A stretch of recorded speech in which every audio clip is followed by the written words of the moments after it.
Good morning everyone, welcome to today's word exam answer video. I was hoping that I would get a few more videos out yesterday and that I'd be able to get more than this one out today, but in all honesty I'm not feeling very well and I have 4 tutoring sessions today which have to take priority, so this might be the last video that I can do before tomorrow, but please know that I will do my best, and if I can do another one later then I absolutely will. This is from one of the OCR paper 3s, the Unified Chemistry papers. I've chosen this one because it's a practical question, which therefore also will benefit some of the AQA students who might be watching this. The only bit that's not kind of applicable for you AQA students is that you don't need to know that you can turn an alcohol into a halogenoalkane. That is a reaction that only you OCR students need to know. But everything else in terms of the diagram for reflux, calculating the percentage yield using the densities, and then explain how you would get pure 1-bromobutane from the reaction mixture after reflux, all of that is applicable to both AQA and OCR students. So yeah, let's dive in and see what we've got. So I'm gonna use the 2-colour system that I like to use, one for the 1-bromobutane, one for the alcohol, just so that I know what information kind of we've got. So do a little key 1-bromobutane in blue. I guess the key things here are going to be when we're refluxing, we're going to want to be heating at the boiling point of the butan 1-ol in red. And I guess that's why reflux is going to be particularly important here, because if we're heating at the boiling point of the butan 1-ol, that's going to mean that we're boiling our 1-bromobutane, so we need those vapours to not be able to escape out of the system, out of the flask, so that all of the 1-bromobutane that we make, it stays, we don't lose any of it. I suppose we could collect it via sort of like distillation, but yeah, not choosing to do that here. The other thing that's really important in this table is the densities. So when it comes to thinking about how we can obtain pure 1-bromobutane from the reaction mixture after reflux, the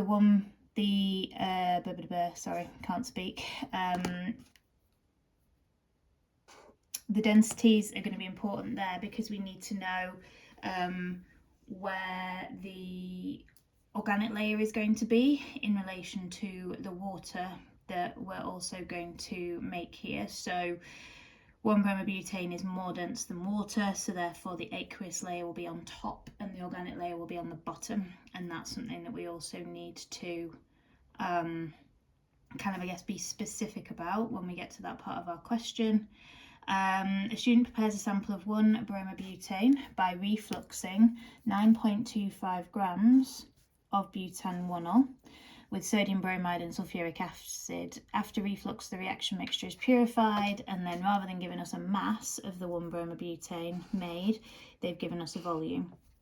But because we have the density, we can use that to work out the mass that is equivalent to that volume, so that we can then do our percentage yield calculation.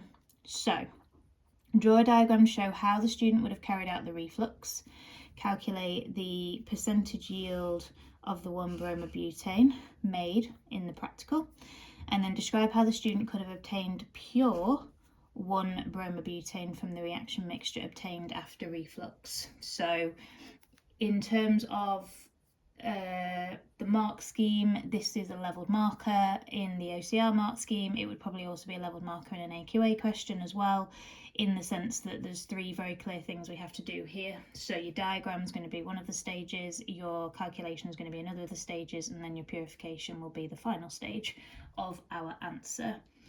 So when it comes to drawing scientific diagrams, they are not interested in it being a work of art, thank goodness.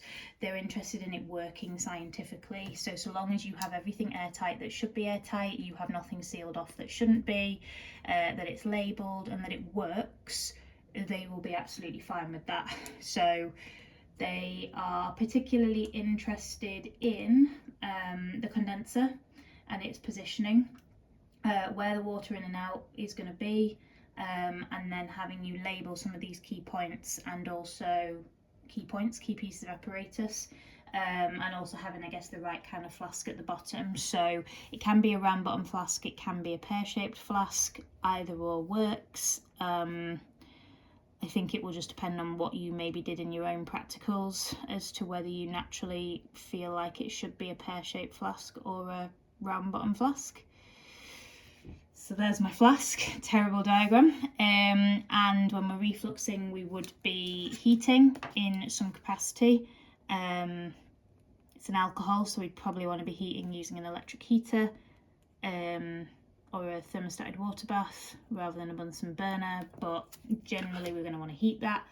They're not going to be too bothered about us drawing like the reaction mixture inside, but in there you would have your butan-1-ol, sodium bromide, sulfuric acid. You probably also have anti-bumping granules in there as well, because they're going to stop the formation of large bubbles, which makes the whole boiling process smoother. And then for reflux, we need the condenser to be sat vertically on top of the pear-shaped flask. So we need it to be airtight here so that obviously none of the vapours can escape. We do not want to be closing off the condenser at the top of my diagram, because that's what allows sort of the pressure to not build up, and for sort of like hot gases to potentially escape. Obviously we don't want any of our organic stuff to escape, but certainly the air that's in there is going to get warm and expand, so we need that to have somewhere to go. So do not close the top of that off, and also obviously don't close it off down here between the flask and the internal tube of your condenser. And then we're going to want the condenser jacket to be shown. So something like this, where you've then got the water in, and the water in should always be at the bottom, because that's what's going to allow for the most efficient sort of filling of the condenser jacket. If the water was going in at the top and out of the bottom, it would just kind of immediately fall under gravity and take the shortest path out. Whereas if you force the water in at the bottom, the first part of the condenser jacket that's going to fill is this bottom part here, which almost wouldn't be filled if you didn't put the water in at the bottom. So that is so important in terms of filling the condenser jacket and getting the most effective, most efficient cooling of what's inside that internal tube. And I've completely just messed that up because I've left no space for me to do my out tube. So I'd probably definitely recommend drawing this in pencil initially if you're not sure, so that you don't then make a mess of it like I have. Can just Tipp-Ex that bit out, thankfully, although they don't really want you using Tipp-Ex in an exam, so yeah, pencil, or obviously you can just draw it again, either or. If you are going to draw in pencil, I would go over it in pen because it needs to be scannable, and then water will be coming out of there. And then it's interesting because it just says draw a diagram, but then the mark scheme mentions about having labels. AQA students, they tend to tell you when they want a labelled diagram, but I guess it's good practice to just label them anyway, is perhaps what I would say. So in terms of our labels, you wouldn't have to label the heat source according to the mark scheme, but I'm going to. Pear-shaped flask, condenser. We've got the water in and out, so that's already covered, and then that should be fine.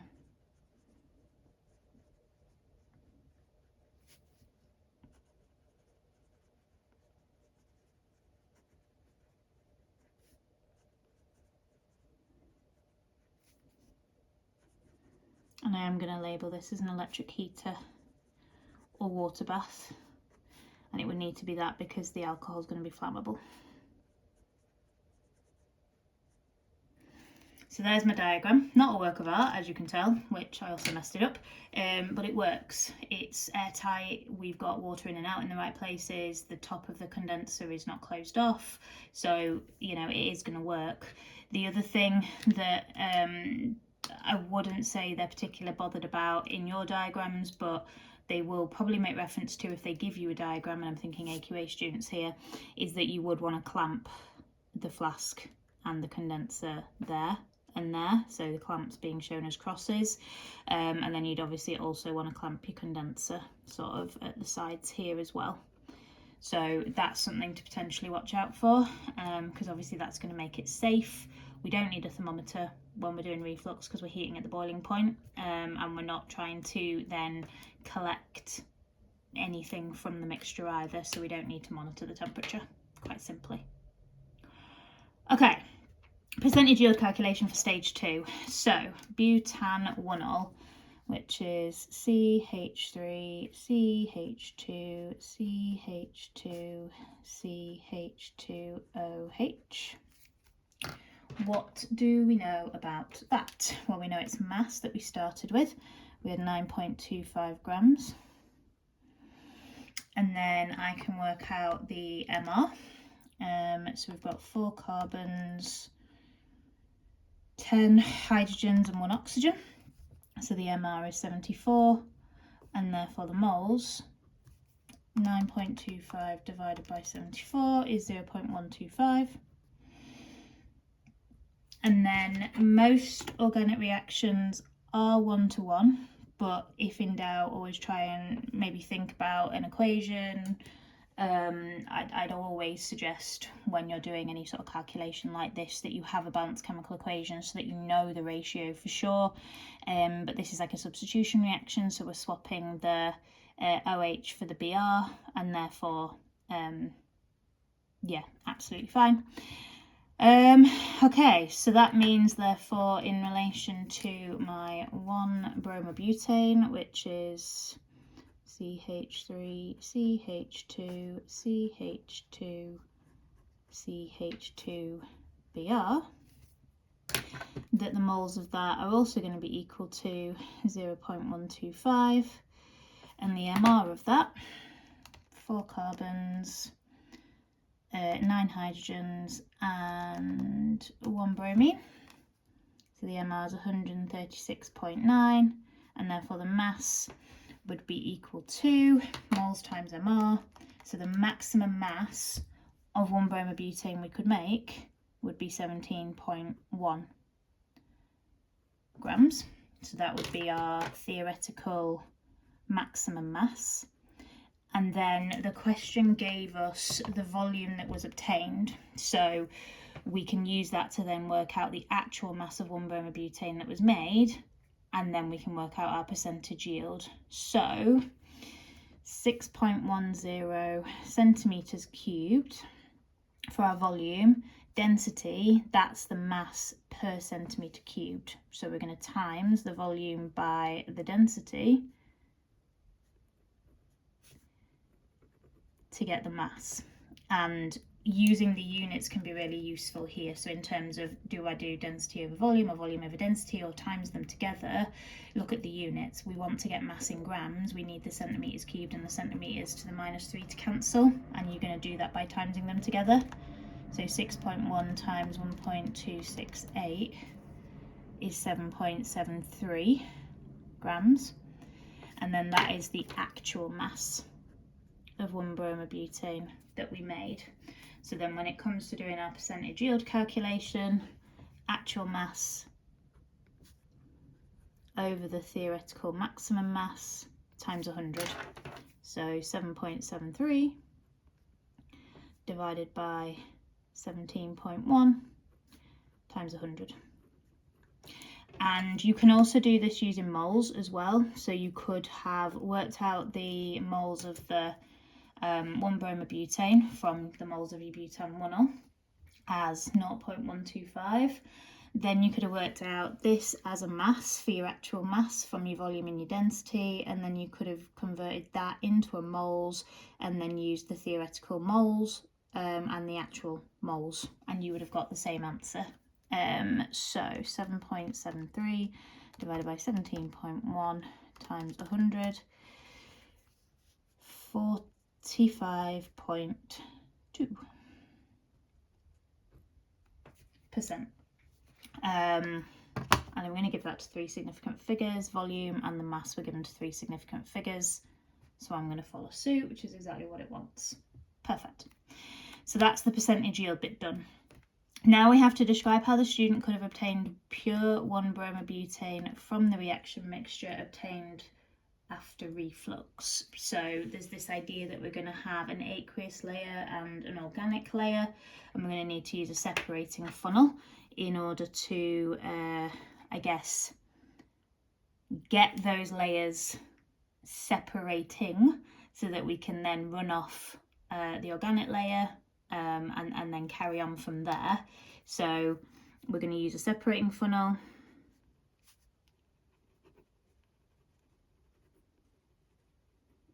And then this is another reason why they've given us the density, so that we know the 1-bromobutane is going to be the bottom layer, and then we're going to need to mention that.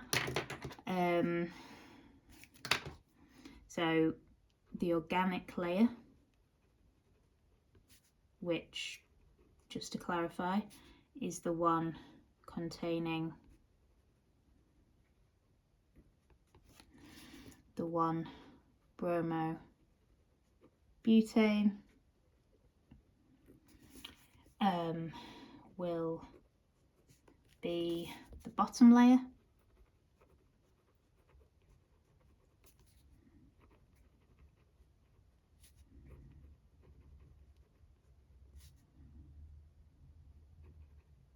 Because it's more dense.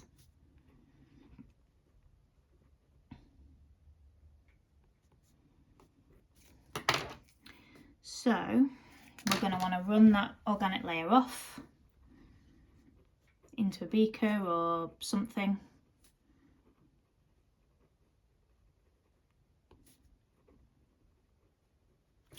And then to make sure that there is no water in the organic layer, we're going to want to add a drying agent.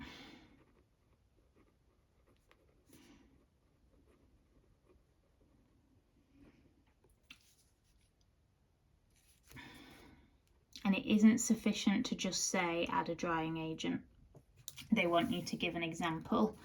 The example that I've always remembered is calcium chloride, but you could use magnesium sulfate, sodium sulfate. Essentially, it needs to be something that can absorb water, so it needs to be anhydrous, and it also can't react with the component of the organic layer. So we wouldn't want to choose a drying agent that would react with 1-bromobutane, because that's then, yeah, not going to dry it, but we're going to get reactions and lose our product. So calcium chloride would work. So that is going to absorb any remaining moisture.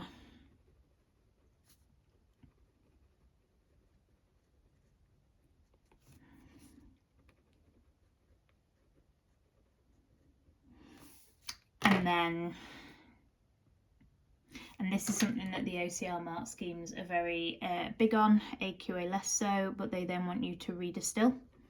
And they always want you to say that you're going to redistill it at the boiling point of the organic substance that you've made. So it's not enough to just say redistill. We have to redistill at 102 degrees Celsius, because that's the boiling point of the 1-bromobutane, and then that's making sure that we are only collecting our 1-bromobutane at that point in time. Now, the other thing that I would want AQA students to mention that is not mentioned in the OCR mark scheme, although they have asked about it in separate questions similar to this, the reaction involves sodium bromide and sulfuric acid. That sulfuric acid is not going to be reacted away. So therefore, that will still be in the reaction mixture after the refluxing. So before we drain off the organic layer, what I would want AQA students to write about is the need to add something like sodium carbonate, because that sodium carbonate is going to react with the sulfuric acid to make sodium sulfate and water and carbon dioxide, and then that would be collected in the aqueous layer, and then that means obviously our organic layer is going to be purer. So one of the things that we definitely want to be mindful of, and like I say, OCR students, they have asked you about this in other practical questions, is the need to at this point add something, it is usually sodium carbonate, to react away the sulfuric acid in this case, or whichever acid it is that we'll be using as a catalyst. And that because in that reaction you're going to make carbon dioxide, the notion that you're going to have to either invert the separating funnel and open the tap, or take the stopper off the top, because you need to release that buildup of pressure. Otherwise, yeah, the stopper will pop off on its own, I suppose. So that's something to also be aware of. But there's your 6 marks. It's quite nice in that it's broken down into those 3 stages. If anything that I've said isn't clear, then please do let me know. And as I said, I will do my very best to get another video up later today, but it all depends on how I'm feeling. Please ask questions, and again, I'll get back to you later today.